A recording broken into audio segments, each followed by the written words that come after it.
Hello friends, मेरा नाम है आनंद और मैं आपकी ज़िंदगी में आनंद लाने के लिए आया हूँ।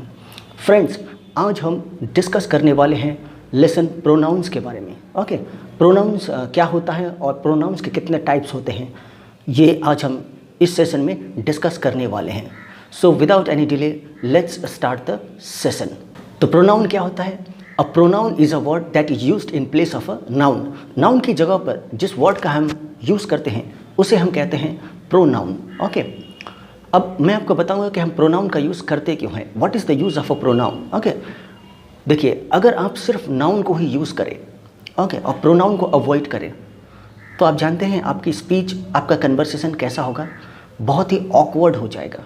Okay, suppose there were no pronouns. Okay, तो अगर सिर्फ नाउन के सहारे से आपको कम्युनिकेट करना पड़े तो सोचिए आपकी भाषा जो है कितनी लंबी और कितनी भद्दी सी लगेगी।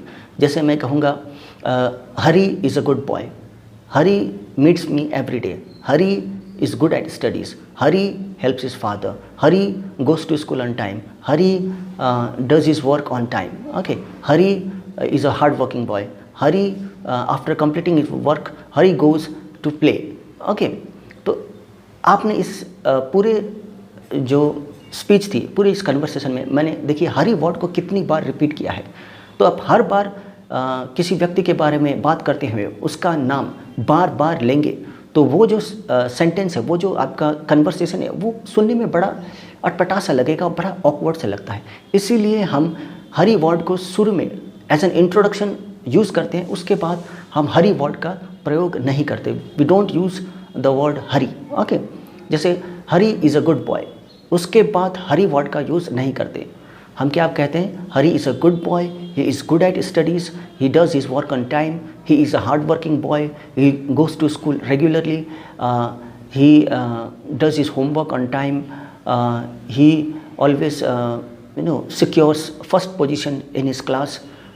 तो देखा आपने, पहली बार जब मैंने हरी को इंट्रोड्यूस किया था तो बार बार मैं हरी हरी हरी कहकर एक एक उसके जो गुण हैं वो बता रहा था। दूसरी बार जब मैंने हरी को इंट्रोड्यूस किया तो मैंने सिर्फ एक बार हरी का नाम लिया। ओके, उसके बाद मैं बार बार ही वर्ड से उसको एड्रेस करता रहा कि वो क्या क्या करता है, उसमें क्या गुण हैं। इन सब को बताने के लिए मैंने ही वर्ड का यूज़ किया। तो प्रोनाउंस होते क्या हैं? Pronouns are words that are used in place of a noun. Noun की जगह पर जिन शब्दों का हम प्रयोग करते हैं, जो नाउन को रिप्लेस करते हैं, उसे हम कहते हैं pronoun. Okay, so basically pronoun is a word that replaces a noun. Okay, pronoun, देखिए प्रोनाउन को अगर आप ब्रेक करें तो बनता है प्रोनाउन। प्रो का मतलब होता है इन प्लेस ऑफ। ओके, तो प्रोनाउन मतलब used in place of noun. Okay, तो मैं समझता हूँ आप समझ गए होंगे कि प्रोनाउन क्यों इम्पॉर्टेंट है। ओके, उसे पार्ट्स ऑफ स्पीच में क्यों शामिल किया गया है, to make your speech more attractive. Okay, ताकि एक ही व्यक्ति का नाम बार बार लेकर उसके बारे में कुछ कहने की ज़रूरत ना पड़े, इसलिए प्रोनाउन को इंट्रोड्यूस किया गया है। ओके, अब हम देखते हैं प्रोनाउन के कितने प्रकार होते हैं। Will now discuss the types of pronouns. Friends, पहला होता है पर्सनल प्रोनाउंस। ओके, जो प्रोनाउन का पहला टाइप है वो है आपका पर्सनल प्रोनाउंस। पर्सनल प्रोनाउंस क्या होता है? जैसे I, we, you, they, he, she. Okay, ये सारे होते हैं आपके personal pronouns. Okay, personal pronouns में क्या होता है? तीन तरह से आप पर्सनल प्रोनाउंस को आइडेंटिफाई कर सकते हैं। ओके, पहला होता है द पर्सन स्पीकिंग। ओके, जो बोल रहा है, व्यक्ति जो बोल रहा है। दूसरा होता है द पर्सन स्पोकन टू, वो व्यक्ति जिससे कि बातें की जा रही है। और जो तीसरा है द पर्सन स्पोकन ऑफ, वो व्यक्ति जिसके बारे में बोला जा रहा है। ओके, द पर्सन स्पीकिंग, अब जो पर्सन बोल रहा है उसमें क्या होता है? आई, वी। ओके, जैसे I am studying at home. Okay, I am going to Kolkata okay tomorrow. तो आई, यहाँ पे आई शब्द से मैं अपने बारे में कह रहा हूँ। तो पर्सनल प्रोनाउन में एक होता है जो बोल रहा होता है, द स्पीकर। ओके, दूसरा होता है द पर्सन स्पोकन टू, जिससे कि हम बात कर रहे हैं। Okay, you come to meet me tomorrow. Okay, you meet me at 5 PM। इसका मतलब मैं किसी से बात कर रहा हूँ, द सेकंड पर्सन। यू मतलब हो गया सेकंड पर्सन, क्योंकि यू कह के हम दूसरे व्यक्ति से बात कर रहे होते हैं। Okay, you are a good boy, इसका मतलब मैं किसी से बात कर रहा हूँ। ओके, यू मतलब वो हो गया सेकंड पर्सन। तो फर्स्ट पर्सन होता है जो बोल रहा होता है, जैसे I, we. Okay, we can do it, we have a good record, तो I can do it, I have a good record. So I and we हो गया द फर्स्ट पर्सन। तो पर्सनल प्रोनाउंस में बेसिकली होता है बोलने वाला व्यक्ति, वो व्यक्ति जिसके साथ बात की जा रही है, और तीसरा होता है वो व्यक्ति जिसके बारे में बात की जा रही है, जैसे he and she, he can dance. Okay, ये हो गया थर्ड पर्सन। मैं किसी को बता रहा हूँ किसी दूसरे व्यक्ति के बारे में जो मेरे साथ नहीं है, जैसे ही कैन डांस। ओके, जैसे मैं आपको बता रहा हूँ सुरेश के बारे में, तो instead of saying Suresh can dance, Suresh यहाँ पे हो गया तीसरा व्यक्ति, द थर्ड पर्सन। ओके, तो instead of saying Suresh can dance, मैं क्या कह रहा हूँ, he can dance. Okay, instead of saying Sita can dance, मैं क्या कह रहा हूँ, she can dance. Okay, so I, we, you, he, she and they, ये सारे होते हैं पर्सनल प्रोनाउंस। पर्सनल क्यों? क्योंकि ये हर एक पर्सन्स के बारे में यहाँ बात हो रही है। ओके, जैसे आई कहा जा रहा है, मैं अपनी बात कर रहा हूँ, I am a person. We कह कर हम अपनी बातें कर रहे हैं, हम भी पर्सन्स है। यू कह के मैं आपसे बातें कर रहा हूँ, यू लगा कर, तो आप भी एक पर्सन है। ही और शी कहकर मैं किसी तीसरे व्यक्ति की बात आपसे कर रहा हूँ, तो वो जो तीसरा व्यक्ति है वो भी एक पर्सन है। तो इसीलिए इन सब को हम कहते हैं personal pronouns. Okay, so all these are called personal pronouns. तो ये हो गया सेकंड टाइप। तीसरा टाइप का जो प्रोनाउंस है, ये हो गया पहला टाइप। ओके, अब डिस्कस करते हैं सेकंड टाइप। फ्रेंड्स, अब हम डिस्कस करते हैं forms of personal pronouns. Personal pronouns के फॉर्म्स क्या क्या हैं। ओके, जैसे अगर मैं कहूँ I, my and mine. Okay, I, my and mine, ये तीनों जो वर्ड्स है मैं अपने लिए कह रहा हूँ, आई, माई एंड माइन। तो ये तीनों जो वर्ड्स मैंने यूज़ किए हैं, ये मैंने अपने लिए यूज़ किए हैं, आई, माई और माइन। सो जो आई वाला केस है, that is called the nominative case, उसको हम कहते हैं नॉमिनेटिव केस। दूसरा जो मैंने कहा माई लगाकर, एम वाई, माई, वो होता है प्रोनाउन का possessive case. Okay, that is the possessive case. और तीसरा जो मैंने कहा mine, M I N E, mine, that is called the accusative case.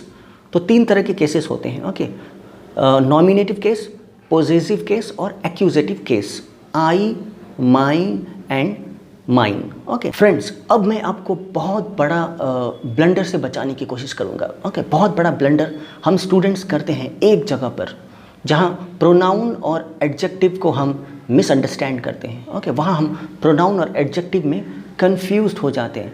ऐसा एक वर्ड है, ऐसा एक केस है जहाँ पोजेसिव एडजेक्टिव्स और प्रोनाउंस में हम कंफ्यूज हो जाते हैं। पोजेसिव एडजेक्टिव्स और प्रोनाउंस, बताइए कैसे? जैसे मैं एक एग्जांपल लेता हूँ, this is my car, this is my car. यहाँ पे जो माई वर्ड यूज़ हुआ है, my, that is not acting like a pronoun. बहुत बच्चे उसे प्रोनाउन समझ कर गलती कर बैठते हैं, लेकिन ये माई वर्ड होता है आपका एडजेक्टिव। ओके, यहाँ पे माई प्रोनाउन की तरह यूज़ नहीं होता, एडजेक्टिव की तरह यूज़ हुआ है, क्योंकि सेंटेंस क्या है, दिस इज़ माई कार, मतलब कार को डिस्क्राइब किया गया है कि कार किसका है, कार मेरा है।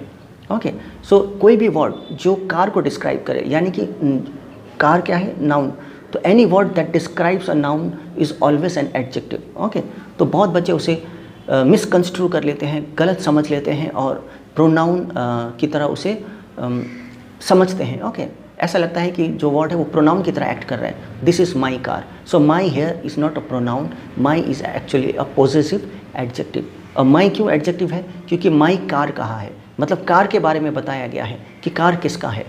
और कोई भी वर्ड जो कार के बारे में या फिर नाउन के बारे में बताएं, कार क्या है, एक नाउन है, कार के बारे में बता रहे हैं, मतलब हम नाउन के बारे में बता रहे हैं। तो नाउन के बारे में बताने वाला, डिस्क्राइब करने वाला जो भी वर्ड होता है वो कभी प्रोनाउन नहीं होता, that is always an adjective. और प्रोनाउन क्या होता है? प्रोनाउन वो वर्ड है जो नाउन को ही रिप्लेस करता है, नाउन के बारे में बताता नहीं है, नाउन को ही रिप्लेस कर देता है। Ram is a good boy की जगह अगर मैं कहूँ ही इज़ अ गुड बॉय, यानी कि मैंने राम को ही से रिप्लेस किया है, I have replaced noun with the word he. तो प्रोनाउन का फंक्शन क्या होता है? नाउन को रिप्लेस कर देना, और एडजेक्टिव का काम क्या होता है, नाउन को रिप्लेस नहीं करना है बल्कि उस नाउन के बारे में कुछ इन्फॉर्मेशन देना। जैसे माई कार, मतलब आपने कार के बारे में इन्फॉर्मेशन दे दी, नाउन के बारे में इन्फॉर्मेशन दी। क्या इन्फॉर्मेशन दी? माई कार मतलब मेरी car. Okay, so our home, my car, their property. Okay, यहाँ पर आवर, माई, देयर, ये सारे के सारे पोजेसिव एडजेक्टिव्स हैं क्योंकि वो नाउन के बारे में कुछ बता रहे हैं। ओके, और यहाँ पे पोजेशन की बात हो रही है, बिलोंगिंग की बात हो रही है और नाउन को डिस्क्राइब किया जा रहा है, इसलिए all these are possessive adjectives. Friends, अब आपको अपने स्क्रीन पर कुछ क्वेश्चंस नज़र आएंगे। मैंने आपको कुछ एक्सरसाइज दिए हैं सॉल्व करने के लिए। मैं आपको 10 सेकंड का टाइम देता हूँ, आप इन एक्सरसाइज को सॉल्व करके इनका आंसर मुझे बताएं। Okay, the question is right there on your screen. आप अपने स्क्रीन पर क्वेश्चन देख सकते हैं, आपको क्वेश्चन पढ़ना है और उन क्वेश्चंस के आंसर देने हैं। Take your time, I am waiting for you. Okay, pronouns के और भी बहुत सारे टाइप्स हैं और उन सारे टाइप्स को एक वीडियो में कवर करना आसान नहीं है। ओके, हम धीरे धीरे प्रोनाउंस के बाकी टाइप्स को भी अपने अगले सेशंस में डिस्कस करेंगे। ओके, आप बस पेशेंस रखिएगा। ओके, हड़बड़ी में मत रहिए कि एक ही दिन में हमको सब कुछ सीखना है। ये मेरा प्रॉमिस है, मैं आपको ग्रामर फुल डिटेल में कराऊंगा, लेकिन पार्ट पार्ट करके हम वीडियोस बनाएंगे, लेकिन सारे टॉपिक्स को कवर करेंगे। ये मेरा प्रॉमिस है आपसे। ओके, ये वीडियो काफ़ी लंबा हो चुका है, आज के लिए बस इतना ही। ओके, मिलते हैं अगले सेशन में एक नए टॉपिक के साथ। ओके, और आप भी मुझे रेफ़र करते रहिए बीच बीच में कि आप कौन से टॉपिक पर वीडियोस चाहते हैं। अगर यदि आपकी कोई क्वेरी है इंग्लिश को लेकर, हिस्ट्री को लेकर, ज्योग्राफी को लेकर, मैथ्स को लेकर, साइंस को लेकर, ओके, किसी भी सब्जेक्ट में, किसी भी टॉपिक में अगर आपको कन्फ्यूजन है तो आप कमेंट सेक्शन में मुझे बता सकते हैं। मैं उस टॉपिक को बहुत ही डेप्थ में कवर करने की कोशिश करूँगा। ओके, और उसको जितना हो सके सिंप्लीफाई करने की कोशिश करूँगा। एज यू नो, मेरे चैनल का नाम ही है सब्जेक्ट्स सिंप्लीफाइड, तो सारे सब्जेक्ट्स को सिंप्लीफाई करना ही मेरा काम है। ओके, सो आज के लिए इतना ही। खुश रहिए, आबाद रहिए, टेक केयर, बाय बाय।